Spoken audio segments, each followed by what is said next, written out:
नाज़रीन आदाब, इस्तकबाल है। आप देख रहे हैं खास बात यूपी बिहार। मैं हूं आपके साथ अबू हुरैरा। सबसे पहले यूपी की सुर्खियों पर एक नजर। बनारस के ज्ञानवापी मस्जिद का दोबारा होगा सर्वे। अदालत ने कोर्ट कमिश्नर को हटाने से किया इनकार। सर्वे के लिए मजीद 2 एडवोकेट कमिश्नर को किया शामिल। 17 मई को रिपोर्ट पेश करने की दी हिदायत। ताजमहल के 22 कमरों को खोलने की मांग वाली अर्जी को इलाहाबाद हाईकोर्ट ने किया खारिज। अदालत ने अर्जी गुजार को लगाई फटकार। कहा इस तरह की अर्जी पर गौर नहीं कर सकते। मथुरा की ईदगाह पर कृष्ण जन्मभूमि का दावा करने वाली अर्जी को इलाहाबाद हाईकोर्ट ने कर दिया खारिज। अदालत ने मामले में दखल देने से किया इनकार।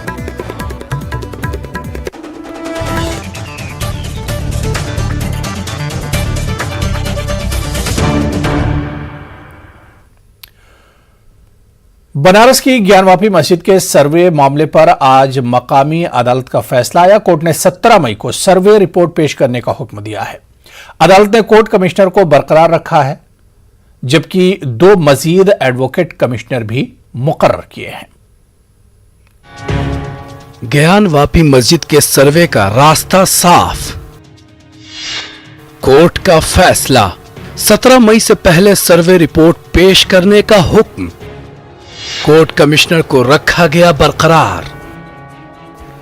ज्ञानवापी मस्जिद सर्वे मामले में कोर्ट कमिश्नर को हटाने और सर्वे के खिलाफ दायर अर्जी पर वाराणसी जिला कोर्ट ने आज फैसला सुना दिया है। अदालत ने अर्जी गुजार के खिलाफ सख्त रवैया अपनाते हुए कोर्ट की जानिब से मुतय्यन करदा कोर्ट कमिश्नर को बरकरार रखा और कोर्ट कमिश्नर के साथ इजाफी 2 वकीलों को भी शामिल किया। साथ ही कोर्ट ने कहा कि मस्जिद के जिस हिस्से में ताला लगा हुआ है वहां ताला तोड़कर सर्वे किया जाए और 17 मई तक रिपोर्ट पेश करने की हिदायत दी। अदालत के फैसले की 10 बड़ी बातें कुछ यूं हैं।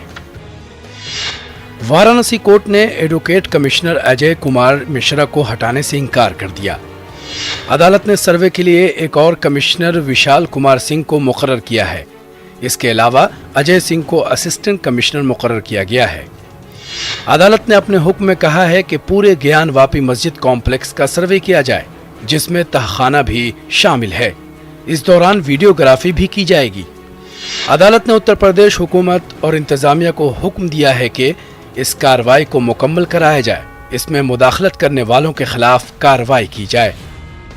अदालत ने ज्ञानवापी मस्जिद का सर्वे 17 मई से पहले कराने का हुक्म दिया है। अदालत ने अपने हुक्म में कहा कि कमिश्नर कमीशन की कार्रवाई के दौरान किसी भी चीज की तस्वीर और वीडियोग्राफी हासिल करने के लिए आजाद होगा। अदालत ने वाज़ेह किया है कि अगर रुकावट पैदा करने की कोशिश की गई तो जिला इंतजामिया ताला तोड़कर कमीशन कार्रवाई को यकीनी बनाएगी। अदालत ने रियासती हुकूमत को सर्वे की कार्रवाई की निगरानी करने की हिदायत दी है, ताकि जिला का कोई अफसर कमीशन की कार्रवाई को मुलतवी करने का बहाना न बना सके। सर्वे की कार्रवाई सुबह 8 बजे से दोपहर 12 बजे तक होगी। सर्वे हर रोज तसलसल के साथ किया जाएगा। कमीशन की कार्रवाई मुकम्मल होने तक यह सिलसिला जारी रहेगा। किसी भी सूरत में कमीशन की कार्रवाई नहीं रोकी जाएगी, खाह किसी फरीक का ताउन हो या न हो।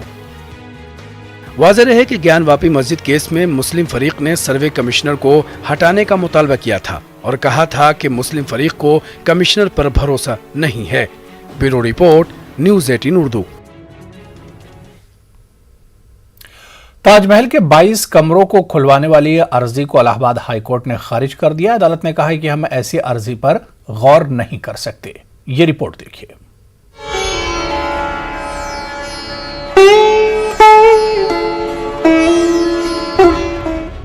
ताजमहल के 22 कमरों को खोलने वाली अर्जी खारिज। इलाहाबाद हाई कोर्ट ने अर्जी को कर दिया खारिज। कोर्ट ने कहा ऐसी अर्जी पर गौर नहीं कर सकते, फैक्ट फाइंडिंग कमेटी नहीं बना सकते। ताजमहल के 22 कमरों को खोलकर इसका सर्वे कराने वाली अर्जी को इलाहाबाद हाई कोर्ट ने खारिज कर दिया। अदालत ने कहा कि हम फैक्ट फाइंडिंग कमेटी नहीं बना सकते। कोर्ट ने अपने फैसले में कहा कि ताजमहल किसने बनवाया ये तय करना अदालत का काम नहीं है। अदालत ने कहा कि ऐसे तो कल आप जजों के चैम्बर्स में जाने की मांग करेंगे। अदालत ने वाज़ेह तौर पे कहा कि हम इस मामले में मुदाखलत नहीं करेंगे। अदालत ने रिमार्क्स दिए कि हमारा काम तारीखी हक़ाइक़ की तस्दीक और तहकीक कराना नहीं है। मुनासिब है कि ये काम तारीखी हक़ाइक़ के माहिरीन और मौरख़ीन पर छोड़ दिया जाए। हम ऐसी दरख्वास्तों को कबूल नहीं कर सकते जिन उमूर पर दरख्वास्त गुजार का अदालत से मुतालबा है वो अदालती नजरसानी के दायरे कार में नहीं है। अदालत ने अपने हुक्म में कहा कि मोनूमेंट्स एक्ट 1951 में क्या इस बात का जिक्र या ऐलान है कि ताजमहल सिर्फ मुगलों ने ही बनाया था। बीजेपी की अयोध्या यूनिट के मीडिया इंचार्ज रजनेश सिंह ने एक दरख्वास्त दायर की थी जिसमें दावा किया गया था कि ताजमहल के बारे में झूठी तारीख पढ़ाई जा रही है और सच्चाई जानने के लिए 22 कमरों में तहकीक कराना चाहते हैं। हाईकोर्ट ने कहा कि ऐसी बहसें ड्राइंग रूम के लिए होती हैं, अदालतों के लिए नहीं। ये इशू जो है हिस्टोरियंस और एकेडमिक्स इशू है, तो हम जो है कॉम्पिटेंट नहीं है इस बात को सुनने के लिए और इस बात पे कोई वर्डिक्ट देने के लिए। दरख्वास्तों में ये मुतालबा भी किया गया था कि ताज कॉम्प्लेक्स से कुछ तामीरात और ढांचे को हटा दिया जाए ताकि आसार क़दीमा की अहमियत और तारीख की हकीकत को सामने लाने के लिए शवाहिद न तबाह हों। अदालत ने कहा कि दरख्वास्त मुनासिब और अदालती मुद्दों पर मबनी नहीं है, इसलिए अदालत इन पर फैसला नहीं दे सकती। इलाहाबाद हाई कोर्ट की लखनऊ बेंच में जस्टिस D.K. उपाध्याय और जस्टिस सुभाष विद्यार्थी ने अर्जी गुजार पर सवाल भी उठाए। दरख्वास्त गुजार ने हाई कोर्ट और सुप्रीम कोर्ट के कई फैसले पेश किए जिसमें आर्टिकल 19 के तहत बुनियादी हुकूक और खास तौर पर इबादत और मजहबी अकीदे की आज़ादी का जिक्र है। अदालत ने कहा कि हम आपके दलाइल से मुत्तफिक नहीं हैं। जब दरख्वास्त गुजार ने अदालत को बताया कि पहले यहाँ शिव मंदिर था जिसे मकबरे की शक्ल दे दी गई। इस पर जस्टिस D.K. उपाध्याय ने अर्जी गुजार को मशवरा देते हुए कहा कि पहले किसी भी इंस्टीट्यूट से इस सिलसिले में MA PhD करें, फिर हमारे पास आएं। अगर कोई इदारा आपको इसके लिए दाखिला नहीं देता तो हमारे पास आ जाएं। अदालत ने कहा कि मफाद आम्मा की अर्जी का गलत इस्तेमाल न किया करें। अर्जी गुजार के वकील ने कहा कि हम इलाहाबाद हाई कोर्ट के फैसले के खिलाफ सुप्रीम कोर्ट जाएंगे। Bureau report, news 18 Urdu. उधर मथुरा की ईदगाह पर कृष्ण जन्मभूमि का दावा करने वाली अर्जी को इलाहाबाद हाई कोर्ट ने खारिज कर दिया। इलाहाबाद हाई कोर्ट ने कृष्ण जन्मभूमि और ईदगाह मामले में मुदाखलत करने से भी इनकार कर दिया।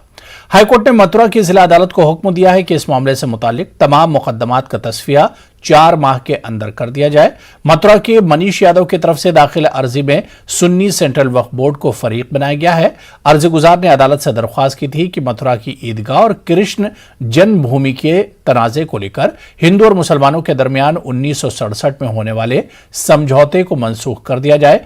अदालत से यह भी दरख्वास्त की गई थी कि सुन्नी सेंट्रल वक्फ बोर्ड की आराजी को भगवान कृष्ण विराजमान को सौंपी जाए। जस्टिस सलील कुमार की बेंच ने मामले की समाअत करते हुए अर्जी गुजार को मशवरा दिया कि वो इस मुकदमे को मथुरा की जिला अदालत में दाखिल करे। अदालत ने इस मामले में किसी तरह की मुदाखलत से इनकार करते हुए अर्जी खारिज कर दी।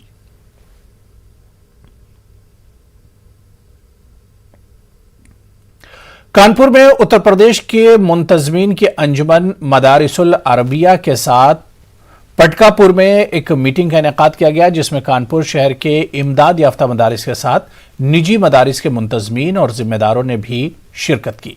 मीटिंग में शामिल अफराद ने यूपी हुकूमत पर इल्जाम लगाया कि उत्तर प्रदेश में इस वक्त मदारिस की तहकीकात के नाम पर मदारिस इंतजामिया को परेशान किया जा रहा है। इसी हवाले से मीटिंग में गौर खौज किया गया। कानपुर से हमारे नुमाइंदे संदीप सविता की यह खास रिपोर्ट देखिए।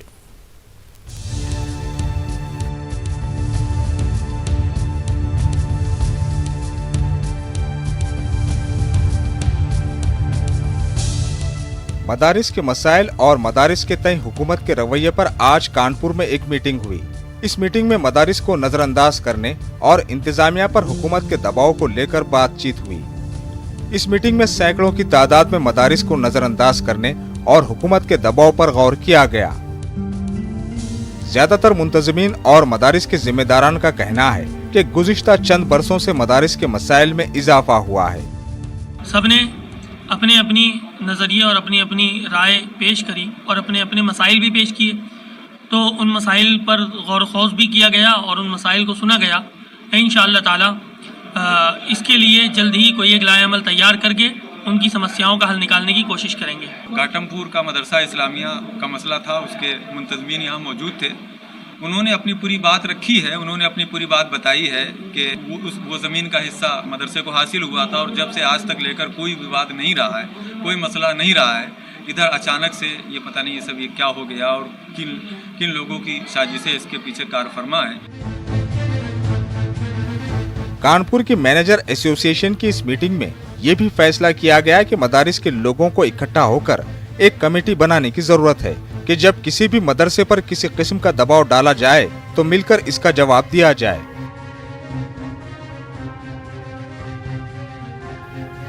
वाज़ेह है कि कानपुर के घाटमपुर में वाक़े इस्लामिया मदरसे पर बगैर इत्तला के कार्रवाई की गई और मदरसे को मुनहदिम कर दिया गया, लेकिन अब तक इंतजामिया ने इस पर अपना रद्देमल वाज़ेह नहीं किया है।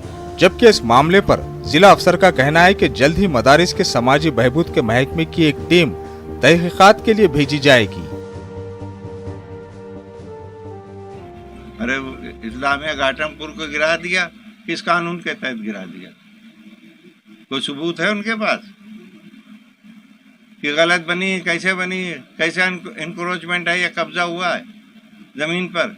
क्या उनके पास डाटाज हैं उसके? किसको नोटिस पे उन्होंने गिराया? किससे पूछ के गिराया? मैनेजमेंट को कम से कम सूचना तो देनी चाहिए थी। देखिए, गलत तरीके से अवैध रूप से संचालित कोई भी चीज़ है उस पर हम लोगों को अंकुश लगाना है, न केवल मदरसे, लेकिन इसमें जांच का बिंदु ये भी है कि कहाँ पर संचालित हैं, जो ज़मीन है वो वैध है या नहीं है। अब देखना यह है कि कानपुर में हुई इस मीटिंग के बाद हुकूमत मदारिस के मसाइल पर कान धरती है या नहीं। न्यूज़ 18 उर्दू के लिए कानपुर से संदीप सविता की रिपोर्ट। आज दुनिया भर में आलमी यौम नर्सिंग मनाया जा रहा है। अलीगढ़ मुस्लिम यूनिवर्सिटी के जवाहरलाल नेहरू मेडिकल कॉलेज में नर्सिंग स्टाफ की जानिब से फ्लोरेंस नाइटिंगेल की याद में तकरीब का इनेकाद किया गया, जिसमें मेडिकल कॉलेज के तमाम नर्सिंग स्टाफ शरीक हुए। इस मौके पर OPD incharge nurse Farzana Parveen ने बताया कि इंसानी खिदमत सबसे बड़ी खिदमत है और इस्लामी तालीमात में भी ये शामिल है। नेशनल नर्सेस डे है और हमारे लिए बहुत ही खुशी की बात है कि अल्लाह ताला ने हमें मौका दिया कि हम इस प्रोफेशन में आए और हमने खिदमत खल्क का हमें मौका मिला। तो हम इसको बहुत ही अच्छी तरह से, बहुत ही खुशहाल तरीके से मनाते हैं और बहुत खुश एक जश्न का माहौल रहता है हमारे यहाँ। लेकिन वो हम पेशेंट केयर को नज़र में रखते हुए, पेशेंट केयर बिल्कुल सफ़र नहीं करती और हम पेशेंट केयर पे ही ध्यान देते हैं ख़ास तौर से। और उन्होंने मैसेज भी यही दिया था फ्लोरेंस नाइटिंगेल ने कि दिन हो रात हो आप खिदमत खल्क करते रहिए, मरीज़ों की खिदमत करते रहिए, उसी को हम फॉलो करते हैं। फ्लोरेंस नाइटिंगेल के उन पर किया गया क्योंकि वो बहुत ही खिदमत खल्क थी, लोगों को इकट्ठा करना, सबकी सेवा करना। एक वर्ल्ड वॉर हुई थी उसमें वो लेकर सबको आती थी, वहाँ कैंडल नाइट डे हर वक्त वो सेवा करती थी। तो उन्हीं के उन पर जन्मदिन पर ये सेलिब्रेट इंटरनेशनल डे किया है। उन्होंने केक सेरेमनी की है, फ्रूट्स वगैरह बांटे हैं पेशेंट्स को और सबको, और कोशिश करेंगे आगे के लिए कि इसी तरह से खिदमत खल्क हम लोग करते रहें और ये हमारा प्रोफेशन आगे बहुत अच्छा बढ़ता रहे और अच्छा नाम करे। ये प्रोफेशन हम लोगों का इतना अच्छा प्रोफेशन है। राशन तकसीम स्कीम के तहत हुकूमत ऐसे खानदानों तक मुफ्त राशन पहुंचाती है जो गरीब सतह से नीचे या फिर बहुत मामूली आमदनी में जिंदगी गुजारने को मजबूर हैं। मुल्क के ऐसे करोड़ों अफराद को सूबाई और मरकजी दोनों हुकूमतों की राशन तकसीम स्कीम का फायदा हासिल हो रहा है, लेकिन इनमें ऐसे अफराद की तादाद बहुत ज्यादा है जो मुस्तहक न होते हुए भी राशन कार्ड के जरिए मुफ्त राशन हासिल कर रहे हैं। ऐसे लोगों को स्कीम के दायरे से बाहर करने के लिए अब हुकूमत ने कार्ड सरेंडर करने का फरमान जारी किया है। मेरठ में भी जिला सप्लाई अफसर राशन एजेंसी के जरिए लोगों तक जानकारी फराहम करके कार्ड जमा कराने की अपील कर रहे हैं। व्यक्ति अपात्र हैं, हमारे यहाँ जो एक्सक्लूजन क्राइटेरिया बनाया हुआ है सारी क्षेत्र का, ग्रामीण क्षेत्रों का, उसके अंतर्गत जो भी व्यक्ति अपात्र हैं, जैसे उनके पास जनरेटर है, गाड़ी है, अपना मकान है, समृद्ध व्यक्ति हैं, नौकरी कर रहे हैं, उनकी आमदनी 3 लाख से ऊपर है, नगरीय क्षेत्रों में, ग्रामीण क्षेत्रों में 2 लाख से ऊपर है, तो ऐसे व्यक्ति अपात्रता की श्रेणी में आते हैं। तो उनसे एक अपील की गई थी कि आप अपने राशन कार्ड स्वयं से सरेंडर कर दें, समर्पित कर दें। ये जो अपात्र हैं वो अपने कार्ड जमा कर रहे हैं और हम भी लोगों से कह रहे हैं कि भाई जो इस राशन का हकदार है वही अपना राशन लिए और जो गरीबों का हक है फिर गरीबों को सबको मिलेगा। बहुत से गरीब लोग हैं जो बजुर्गी वाले हैं, तो ये हक उनका है, उनको मिलना चाहिए। हम इसको बनवाएंगे, घर घर लोगों को देखेंगे कौन गरीब है, किसका बनना चाहिए। जो कोठी वाले हैं उनके नहीं बनने चाहिए। गरीब जनता जिनका नहीं बने हैं कार्ड, उनका कार्ड वो बने। ये अच्छी एक पहल है सरकार की। सरकारी अच्छी पहल है, गरीबों को कम से कम राशन तो मिलेगा। अपात्र कट जाएंगे, अपात्र को कोई फर्क नहीं पड़ना, लेकिन गरीब जनता को जरूर फर्क पड़ रहा है महंगाई में। बच्चियों को आला तालीम दिलाना आज वक्त का अहम तकाजा है, इसलिए जरूरी है कि लोग इनकी तालीम के तय फिक्र करें। यही मकसद मुफ्ती काजिम मेमोरियल स्कॉलरशिप का है। आज एमयू के ट्रेनिंग एंड प्लेसमेंट सेल में ऐसी बच्चियों को स्कॉलरशिप के चेक तकसीम किए गए जो माशी तौर पर कमजोर हैं। मुफ्ती काजिम मेमोरियल स्कॉलरशिप के जिम्मेदारान ने बताया कि हम लोग यही कोशिश कर रहे हैं कि लड़कियों की तालीम किसी वजह से न छूटे।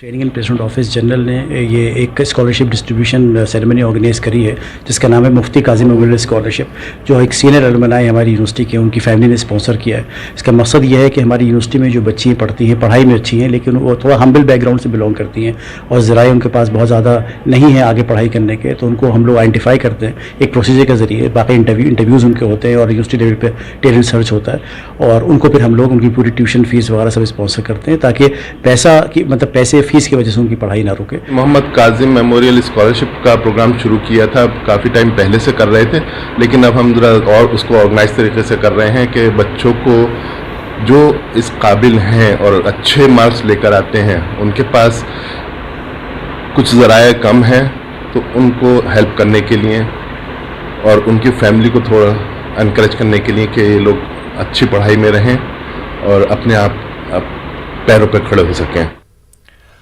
अलीगढ़ के कलेक्ट्रेट पर गुज़िश्ता रोज एक खातून ने खुदकुशी करने की कोशिश की थी। इसका इल्जाम था कि अलीगढ़ मुस्लिम यूनिवर्सिटी के अजमल खां तिब्बिया कॉलेज के साबिक प्रिंसिपल ने इसके साथ जिनसी ताल्लुकात बनाए। जब इसने शिकायत की तो कोई कार्रवाई नहीं हुई। काफी दिनों से वो परेशान है और इसने आजिज आकर खुद को खत्म करने की कोशिश की थी।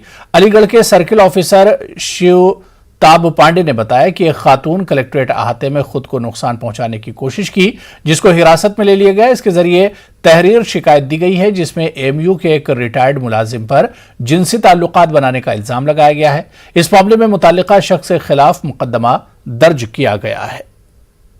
में आज एक महिला ज्वलनशील पदार्थ लेकर आई थी और वो अपने ऊपर उसे डालना चाह रही थी। इस प्रकरण में तत्कालीन वहाँ पर पुलिस टीम द्वारा उसे अटक किया गया और उसके द्वारा वहाँ पर जो अभी तहरीर उपलब्ध कराई गई है उसमें उसके द्वारा आरोप लगाया गया है कि यूनिवर्सिटी के एक रिटायर्ड कर्मी द्वारा उसके साथ यौन संबंध बनाए गए हैं। इस आधार पर उस रिटायर्ड कर्मी के ऊपर अभियोग पंजीकृत कर दिया गया है। विवेचनात्मक कार्रवाई जारी है, शीघ्र ही विधिक कार्रवाई की जाए।